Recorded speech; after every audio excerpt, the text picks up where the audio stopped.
ನಮಸ್ತೆ Karnataka, welcome to Madhu's travel tales. ಈ ವಿಡಿಯೋನಲ್ಲಿ ನಾನು ನಿಮಗೆ ಮುಂಬೈನಲ್ಲಿ ನೋಡ್ಬೋದಾದಂತಹ ಟೂರಿಸ್ಟ್ ಅಟ್ರಾಕ್ಷನ್ಸ್ ಯಾವ್ದ್ಯಾವುದು ಅನ್ನೋ ಕಂಪ್ಲೀಟ್ ಇನ್ಫಾರ್ಮೇಷನ್ ಕೊಡ್ತೀನಿ. ಮುಂಬೈನಲ್ಲಿ ನೀವು ಸುತ್ತಾಡಬೇಕು ಅಂತ ಡಿಸೈಡ್ ಮಾಡಿದಾಗ ಮೊದಲು ನೀವು ಮುಂಬೈನ ಮ್ಯಾಪ್ನ ಸ್ವಲ್ಪ ಅರ್ಥ ಮಾಡ್ಕೊಳ್ಬೇಕಾಗತ್ತೆ. ಇದರಿಂದ ನಿಮಗೆ ಹೇಗೆ ಯಾವೆಲ್ಲ ಪ್ಲೇಸಸ್ ನೋಡಬಹುದು ಅನ್ನೋ ಐಡಿಯಾ ಬರುತ್ತೆ. Usually most of the tourist attractions ಇರೋದು CSMTನಲ್ಲಿ. ಇದು ಸೌತ್ ಮುಂಬೈ ಆಗಿದೆ. ಇಲ್ಲೇ ನಿಮಗೆ gateway of Mumbai, Taj hotel, Shivaji Maharaj museum, Arabian sea boat ride, Elephanta caves, Chhatrapati Shivaji Maharaj terminus, Haji Ali Dargah, marine drive, Mahalakshmi temple, Nehru planetarium, Wankhede stadium, Worli sea face, ಹೀಗೆ ಇನ್ನೂ ಹಲವಾರು ಪ್ಲೇಸಸ್ ಇದೆ. CSMTನಲ್ಲಿ ನಿಮಗೆ ಓಡಾಡೋದಕ್ಕೆ ಟ್ಯಾಕ್ಸಿ, ಡಬಲ್ ಡೆಕ್ಕರ್ ಬಸ್ಸಸ್ ಎಲ್ಲ ಇದೆ. ಬಟ್ ನೋ ಆಟೋಸ್ ಎಲ್ಲ ಇರೋದಿಲ್ಲ ಇಲ್ಲಿ. CSMT ಮೇಲೆ ಬರೋದೇ ದಾದರ್. ಇಲ್ಲಿ ಸಿದ್ಧಿವಿನಾಯಕ ಟೆಂಪಲ್ ಇದೆ. Dadar Chowpatty, Bandra Worli sea link bridge, Mahim beach, Dadar beach, Shivaji Maharaj park ಎಲ್ಲ ಇದೆ. ಇಲ್ಲಿ ನಿಮಗೆ ರೈಲ್ವೆ ಸ್ಟೇಷನ್ ಸುತ್ತಮುತ್ತ ಆಟೋ ಸಿಗೋದಿಲ್ಲ, only taxi. After 1 to 2 kilometers you will get autos. Next Dadar ಮೇಲೆ ಜುಹು ಆ್ಯಂಡ್ ಬಾಂದ್ರಾ ಇದೆ. ಜುಹುನಲ್ಲಿ ಮುಂಬೈನ famous Juhu beach and ISKCON temple ಇದೆ. ಬಾಂದ್ರಾನಲ್ಲಿ ಫೇಮಸ್ ಬಾಲಿವುಡ್ ಸೆಲೆಬ್ರಿಟೀಸ್ಗಳ ಮನೆಗಳಿವೆ. ಈ ಜುಹು ಬಾಂದ್ರಾನಲ್ಲಿ ನಿಮಗೆ ಆಟೋ ಸಿಗತ್ತೆ ಓಡಾಡೋದಕ್ಕೆ. ಮೇಜರ್ ಟೂರಿಸ್ಟ್ ಅಟ್ರಾಕ್ಷನ್ಸ್ ಇರೋದು ಈಗ ನಾನು ಹೇಳಿದ CSMT, ದಾದರ್ ಹಾಗೂ ಜುಹು ಬಾಂದ್ರಾನಲ್ಲಿ. ಅದು ಬಿಟ್ಟು ಮುಂಬೈ ಇನ್ನೂ ದೊಡ್ಡದಾಗಿದೆ. But most of the tourist places ಇರೋದು CSMT, ದಾದರ್ ಆ್ಯಂಡ್ ಜುಹುನಲ್ಲಿ. ಬನ್ನಿ ಈಗ ಟೂರಿಸ್ಟ್ ಡೆಸ್ಟಿನೇಷನ್ಗಳ ಬಗ್ಗೆ ಒಂದೊಂದಾಗಿ ಮಾಹಿತಿ ತಿಳ್ಕೊಳ್ತಾ ಹೋಗೋಣ. ಮೊದಲನೇದು ಗೇಟ್ವೇ ಆಫ್ ಇಂಡಿಯಾ. ಮುಂಬೈ ಅಂದ ತಕ್ಷಣ ಈ ಇಮೇಜ್ ಎಲ್ಲರ ಮನಸ್ಸಲ್ಲೂ ಬರುತ್ತೆ. ಅಂದ ಹಾಗೆ ಗೇಟ್ವೇ ಆಫ್ ಇಂಡಿಯಾ ಮುಂಬೈ ನಗರದಲ್ಲಿರುವ ಬ್ರಿಟಿಷ್ ಆಡಳಿತವನ್ನು ನೆನಪಿಗೆ ತರುವ ಸ್ಮಾರಕಗಳಲ್ಲೊಂದು. ಡಿಸೆಂಬರ್ 1911ರಲ್ಲಿ ಇಂಗ್ಲೆಂಡಿನ ರಾಜ 5ನೇ ಕಿಂಗ್ ಜಾರ್ಜ್ ಹಾಗೂ ಕ್ವೀನ್ ಮೇರಿ ದೆಹಲಿ ದರ್ಬಾರ್ನಲ್ಲಿ ಭಾಗವಹಿಸೋದಕ್ಕೆ ಹಡಗ್ನಲ್ಲಿ ಮುಂಬೈಗೆ ಬಂದಿಳಿದ್ರು. ಬೊಂಬಾಯಿನ ಬ್ರಿಟಿಷ್ ಗವರ್ನರ್ ಹಾಗೂ ಸಂಬಂಧಿತ ಅಧಿಕಾರಿಗಳನ್ನು ಭೇಟಿ ಮಾಡಿದ ಸ್ಮರಣಾರ್ಥವಾಗಿ ಇದನ್ನು ಕಟ್ಟಲಾಯಿತು. ಇದು ಇಂಡೋ ಸಾರ್ಸೆನಿಕ್ ಶೈಲಿಯಲ್ಲಿದೆ. 1924ರಲ್ಲಿ ಇದರ ನಿರ್ಮಾಣ ಪೂರ್ಣಗೊಂಡು ಡಿಸೆಂಬರ್ 4ರಲ್ಲಿ ಇದು ಉದ್ಘಾಟನೆ ಆಗತ್ತೆ. ಗೇಟ್ವೇ ಆಫ್ ಇಂಡಿಯಾ ಹತ್ರ ಬೋಟಿಂಗ್ ಇರುತ್ತೆ. ಇಲ್ಲಿಂದ 45 ಮಿನಿಟ್ಸ್ ಬೋಟ್ ರೈಡ್ ಕರ್ಕೊಂಡು ಹೋಗ್ತಾರೆ. ಅರೇಬಿಯನ್ ಸೀನಲ್ಲಿ ಬೋಟ್ ರೈಡ್ ಮಾಡೋದೇ ಒಂದು ಸಖತ್ ಥ್ರಿಲ್ಲಿಂಗ್ ಆಗಿರುತ್ತೆ. ನಾವು ಬೋಟ್ ರೈಡ್ ಮಾಡುವಾಗ ಸೀ ಈಗಲ್ಸ್ ಹಾರ್ತಾ ಇತ್ತು. ಇದಂತೂ ಕಣ್ಣಿಗೆ ಹಬ್ಬದಂತಿರುತ್ತೆ. ನೋಡೋದಕ್ಕೆ ತುಂಬಾ ಚೆನ್ನಾಗಿರುತ್ತೆ. ಈ ಬೋಟ್ ಅವರೆಲ್ಲ ಅಲ್ಲಿ ಪಾರ್ಕಿಂಗ್ ಮಾಡೋಕ್ಕೆ ತಿಂಗಳಿಗೆ ₹1000 ದುಡ್ಡನ್ನ ಕೊಡಬೇಕಾಗತ್ತೆ. ಇದೇ ಅರೇಬಿಯನ್ ಸಿ ದಡದಲ್ಲೇ the Taj Mahal palace hotel ಇದೆ. ಇದು ಮುಂಬೈನಲ್ಲಿರುವ ಅತ್ಯಂತ ಪ್ರಸಿದ್ಧವಾದ ಪಂಚತಾರಾ ಹೋಟೆಲ್. ಈ ಹೋಟೆಲ್ ನಿರ್ಮಾಣವಾದದ್ರ ಹಿಂದೆ ಒಂದು ಅದ್ಭುತವಾದ ಕತೆ ಇದೆ. ಒಂದಿನ ಜಮ್ಶೆಡ್ಜಿ ಟಾಟಾರವರು ತಮ್ಮ ಒಬ್ಬ ಯುರೋಪಿಯನ್ ಫ್ರೆಂಡ್ ಜೊತೆ ಬೊಂಬಾಯಿನ ಪ್ರಮುಖ ಹೋಟೆಲ್ ಒಂದಕ್ಕೆ ರಾತ್ರಿ ಊಟಕ್ಕೆ ಹೋಗಿರ್ತಾರೆ. ಆ ಹೋಟೆಲ್ನ ವಾಚ್ಮನ್ ಜಮ್ಶೆಡ್ಜಿ ಟಾಟಾರವ್ರನ್ನ ಹಾಗೆಯೇ ಹೊರಗಡೆ ನಿಲ್ಲಿಸಿ ಅವರ ಗೆಳೆಯನನ್ನು ಮಾತ್ರ ಒಳಗಡೆ ಬಿಟ್ಟ. ಆ ಹೋಟೆಲ್ ಡೋರ್ಮನ್ ಕೈಯಲ್ಲಿ ಕೇವಲ ಯುರೋಪಿಯನ್ನರಿಗೆ ಮಾತ್ರ ಅಂತ ಅನ್ನೋ ಬೋರ್ಡ್ ಇತ್ತು. ಈ ಘಟನೆ ಜಮ್ಶೆಡ್ಜಿ ಅವರ ಮನಸ್ಸಿನ ಮೇಲೆ ತೀವ್ರವಾದ ಪರಿಣಾಮ ಬೀರ್ತು. ಆಗ ಟಾಟಾರವರು ಈ ಯುರೋಪಿಯನ್ ಅವರಿಗೆ ಸರಿಯಾಗಿ ಬುದ್ಧಿ ಕಲಿಸ್ಬೇಕು ಅಂತ ಡಿಸೈಡ್ ಮಾಡಿದ್ರು. ಈ ಯುರೋಪಿಯನ್ನರಿಗೆ ತಲೆ ಮೇಲೆ ಹೊಡೆಯುವಂತಹ ಭಾರತೀಯ ರೆಸ್ಟೋರೆಂಟ್ ಒಂದನ್ನು ನಿರ್ಮಿಸಬೇಕು ಅಂತ ಅಂದ್ಕೊಂಡ್ರು. 1902ರಲ್ಲಿ ತಾವೇ ಇಂಗ್ಲೆಂಡ್ ಮತ್ತು ಯುರೋಪ್ ದೇಶಗಳನ್ನೆಲ್ಲ ಸುತ್ತಾಡಿದ್ರು. ಅಲ್ಲಿನ ಪ್ರಮುಖ ಹೋಟೆಲ್ಗಳ ರೀತಿ ನೀತಿಗಳನ್ನು ಸರ್ವೆ ಮಾಡಿದ್ರು. ಸೋಡಾ ಆ್ಯಂಡ್ ಐಸ್ ತಯಾರಿಸುವ ಯಂತ್ರ, ಒಂದು ವಾಷಿಂಗ್ ಮೆಷಿನ್ ಹಾಗೂ ಎಲೆಕ್ಟ್ರಿಕ್ ಜನರೇಟರ್ ಯಂತ್ರಗಳನ್ನ ಖರೀದಿಸಿದ್ರು. ಲಂಡನ್ನಿಂದಲೇ ತಮ್ಮ ಮಗ ದೊರಾಬ್ ಟಾಟಾನಿಗೆ ತಾಜ್ ಹೋಟೆಲ್ಗೆ ಟರ್ಕಿಶ್ ಸ್ನಾನಗೃಹ, ಪುಟ್ಟ ಅಂಚೆ ಕಚೇರಿ, ಮೆಡಿಕಲ್ ಶಾಪ್ ಹಾಗೂ 24 hours ಹೋಟೆಲ್ನ ಗೆಸ್ಟ್ಗೆ ಹೆಲ್ತ್ ಚೆಕಪ್ ಮಾಡೋಕೆ ಡಾಕ್ಟರ್ಸ್ ಎಲ್ಲ ಅಪಾಯಿಂಟ್ ಮಾಡೋಕೆ ಹೇಳಿದ್ರು. ಜಮ್ಶೆಡ್ಜಿ ಅವರು ಯಾವಾಗಲೂ ಮುಂದಿನ 100 ವರ್ಷದ ಪೀಳಿಗೆಗೆ ಬೇಕಾದ ಅನುಕೂಲಗಳನ್ನು ಮನಸ್ಸಿನಲ್ಲಿ ಕಲ್ಪಿಸಿಕೊಂಡು ಅದಕ್ಕೆ ಸಿದ್ಧವಾಗುತ್ತಿದ್ದ ದೂರಾಲೋಚನೆಯ ವ್ಯಕ್ತಿ. ಸೌತ್ ಮುಂಬೈನ ಅತ್ಯಂತ ಕೊನೆಯ ತುದಿಯಲ್ಲಿ ನಿರ್ಮಿಸಿರೋ ಈ ಅತ್ಯಂತ ಜನಪ್ರಿಯ ತಾಣಕ್ಕೆ ವಿಶ್ವದ ಎಲ್ಲ ರಾಷ್ಟ್ರಗಳ ಟೂರಿಸ್ಟ್ ಬರ್ತಾರೆ. ಇದು 1903 16ನೇ ಡಿಸೆಂಬರ್ನಲ್ಲಿ ಓಪನ್ ಆಯಿತು. Next place is Chhatrapati Shivaji Maharaj museum. ಇದು 10ನೇ ಜನವರಿ 1922ರಂದು ನಿರ್ಮಾಣ ಆಯಿತು. ಇದನ್ನು ಮುಂಬೈನ ಪ್ರತಿಷ್ಠಿತ ವ್ಯಕ್ತಿಗಳಿಂದ ಹಾಗೂ ಮುಂಬೈ ಸರ್ಕಾರದ ಸಹಾಯದಿಂದ ಪ್ರಿನ್ಸ್ ಆಫ್ ವೇಲ್ಸ್ ಮತ್ತು 5ನೇ ಕಿಂಗ್ ಜಾರ್ಜ್ನ ಸ್ಮರಣಾರ್ಥವಾಗಿ ನಿರ್ಮಿಸಲಾಯಿತು. ಇದನ್ನು ಮೊದಲು the prince of Wales museum of western India ಅಂತ ಕರೀತಾ ಇದ್ರು. ಇದನ್ನು ಗೋಲ್ ಗುಂಬಜ್ ಮಾದರಿಯಲ್ಲಿ ಕಟ್ಟಲಾಗಿದೆ. ಜಾರ್ಜ್ ವಿಟ್ಟಲ್ ಅನ್ನೋ ಕುಶಲಕರ್ಮಿ ಈ ಕಟ್ಟಡವನ್ನು ಕಟ್ಟಿದ್ರು. ಸುಂದರವಾದ ಉದ್ಯಾನವನವನ್ನು ನಿರ್ಮಿಸಿ ಅರ್ಧಚಂದ್ರಾಕೃತಿಯ ಭೂಮಿಯಲ್ಲಿ ಕಲೆಯ ವಿಭಾಗದಲ್ಲಿ ಹಲವಾರು ಹೊಸ ಹೊಸ ಸಂಗ್ರಹಗಳನ್ನು ಕಲೆ ಹಾಕಿದೆ. ಭಾರತದ ಕಲಾಚಿತ್ರಗಳು, ಅವುಗಳಲ್ಲಿನ ವ್ಯತ್ಯಾಸ, ನಡೆದು ಬಂದ ರೀತಿ, ಭಾರತೀಯ ವರ್ಣಚಿತ್ರಕಲೆ ಬೆಳೆದು ಬಂದ ರೂಪವನ್ನು ನಾವು ಇಲ್ಲಿ ಕಾಣಬಹುದು.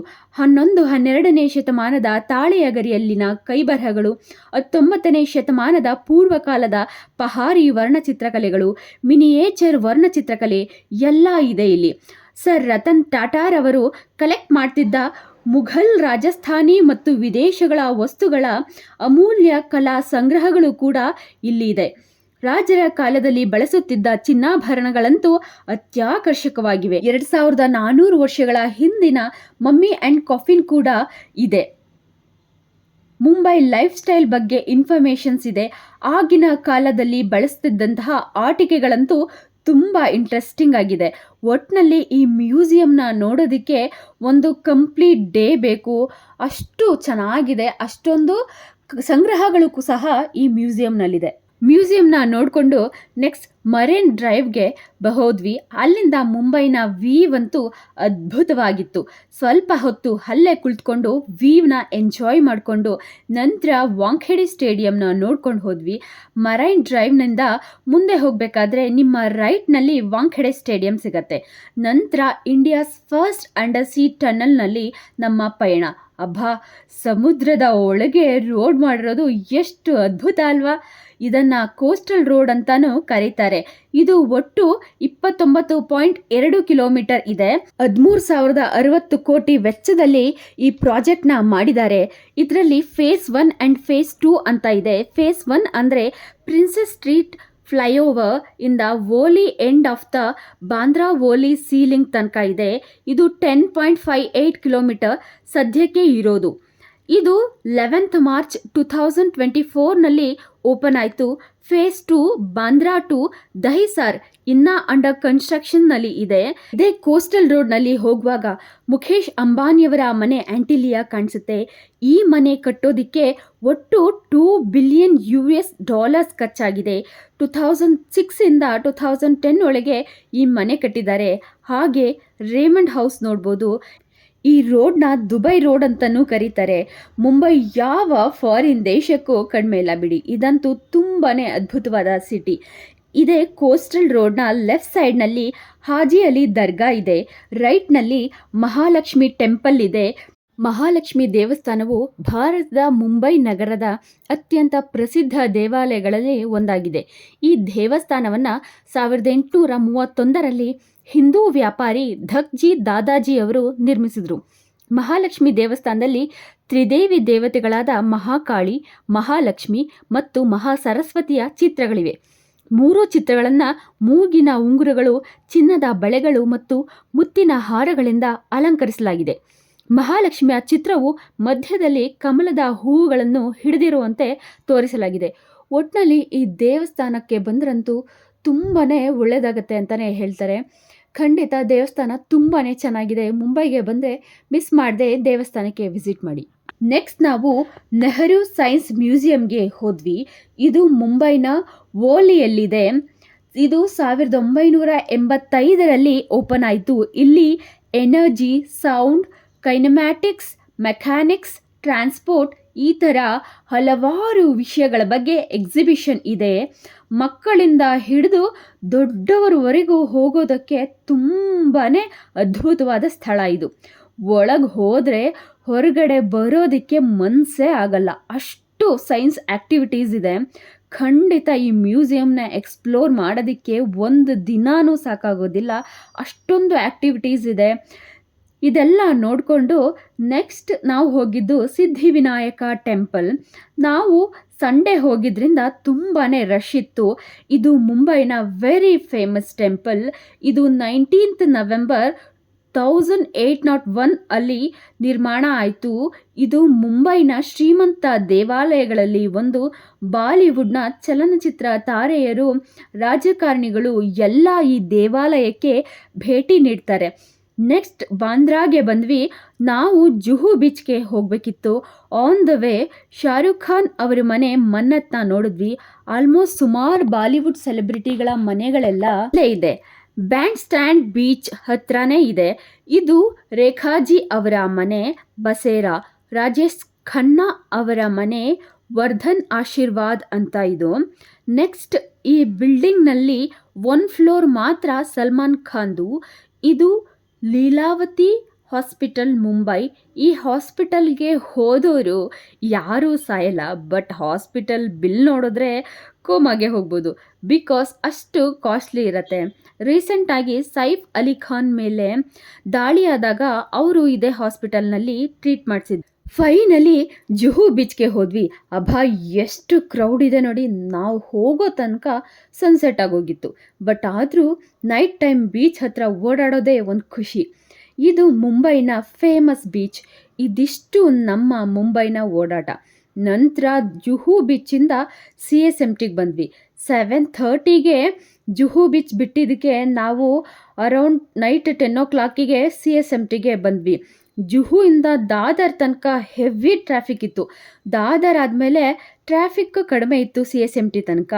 ನಂತರ ಬೇಗ ಹೋಗಿ ರೂಮಿಂದ ಲಗೇಜ್ ಎಲ್ಲ ತಗೊಂಡು ರೈಲ್ವೆ ಸ್ಟೇಷನ್ಗೆ ಹೋದ್ವಿ. ಇದೇ ಕಾರಣಕ್ಕೆ ನಾವು ರೈಲ್ವೆ ಸ್ಟೇಷನ್ ಹತ್ರನೇ ರೂಮ್ನ ಸರ್ಚ್ ಮಾಡಿದ್ದು, ಇಲ್ಲಾಂದರೆ ನಾವು ಟ್ರೈನ್ ಮಿಸ್ ಮಾಡ್ಕೋಬೇಕಾಗಿತ್ತು. 10:30ಗೆ ನಮ್ಮ ಟ್ರೈನ್ ಮುಂಬೈ ಟು ಮ್ಯಾಂಗ್ಳೂರ್ ಇತ್ತು. ನಾನು ಶಿರ್ಡಿ ವ್ಲಾಗಲ್ಲೇ ಹೇಳಿದ್ದೆ ಅಲ್ವಾ, ಲಾಸ್ಟ್ ಮೊಮೆಂಟ್ನಲ್ಲಿ ನಮ್ಮ ಪ್ಲ್ಯಾನ್ ಚೇಂಜ್ ಆಯಿತು ಅಂತ. ಸೊ ಟ್ರೈನ್ ನಮಗೆ ಬ್ಯಾಂಗ್ಳೂರ್ ಆರ್ ಮೈಸೂರಿಗೆ ಸಿಗಲಿಲ್ಲ. ಸೊ ಅದಕ್ಕೆ ನಮಗೆ ಸಿಕ್ಕಿದ್ದು ಮ್ಯಾಂಗ್ಳೂರಿಗೆ. ಅಲ್ಲಿಗೆ ನಾವು ಬುಕ್ ಮಾಡ್ಕೊಂಡಿದ್ವಿ, 3A ಸೀಟ್ನ ಬುಕ್ ಮಾಡ್ಕೊಂಡಿದ್ವಿ. ಇದರಲ್ಲಿ ಪ್ರತಿದಿನ pillow cover, blanket cover and seat cover ಎಲ್ಲ ವಾಶ್ ಮಾಡಿ ಕೊಡ್ತಾರೆ. ಜರ್ನಿ ಅಂತೂ ಆರಾಮಾಗಿತ್ತು. ಇದಕ್ಕೆ ನಮಗೆ ಪರ್ ಪರ್ಸನ್ 1500 ಬೀಳ್ತು cost Mumbai to Mangalore. Next Monday ಮಧ್ಯಾಹ್ನ ನಾವು ಅರೌಂಡ್ 2 o'clockಗೆ ಮ್ಯಾಂಗ್ಳೂರ್ಗೆ ಬಂದ್ವಿ. ಮಧ್ಯಾಹ್ನ ಮಂಗಳೂರಿನ ಬಿಸಿಲಿಗೆ ನಮಗೆ ಕೂಲಾಗಿ ಐಸ್ ಕ್ರೀಮ್ ತಿನ್ನಬೇಕು ಅನಿಸ್ತಾ ಇತ್ತು. ಸೊ ಮ್ಯಾಂಗ್ಳೂರಿನ ಫೇಮಸ್ ಪಬ್ಬಾಸ್ ಐಸ್ ಕ್ರೀಮ್ ಪಾರ್ಲರ್ಗೆ ಹೋದ್ವಿ.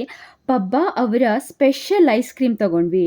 ಇದರಲ್ಲಿ 3 types of flavours ice creams ಇರುತ್ತೆ, ಜೊತೆಗೆ 3 ಟೈಪ್ಸ್ ಆಫ್ ಟಾಪಿಂಗ್ಸ್ ಇರುತ್ತೆ. ಅದನ್ನು ನಾವೇ ಸೆಲೆಕ್ಟ್ ಮಾಡ್ಕೋಬೋದು. ಅವ್ರು ಲಿಸ್ಟ್ ಕೊಟ್ಟಿರ್ತಾರೆ, ಅದರಲ್ಲಿ ಯಾವ್ಯಾವ 3 ಟೈಪ್ಸ್ ಆಫ್ ಐಸ್ ಕ್ರೀಮ್ಸ್ ಬೇಕು, ಫ್ಲೇವರ್ಸ್ದು, ಮತ್ತು ಟಾಪಿಂಗ್ಸ್ ಯಾವ್ದಾದ್ರು ಬೇಕು ಅದನ್ನು ನಾವೇ ಸೆಲೆಕ್ಟ್ ಮಾಡಿ ಹೇಳಿದ್ರೆ ಅವರು ನಮಗೆ ಕೊಡ್ತಾರೆ. ಐಸ್ ಕ್ರೀಮ್ ಟೇಸ್ಟ್ ಮಾತ್ರ ಅಮೇಝಿಂಗ್ ಆಗಿತ್ತು.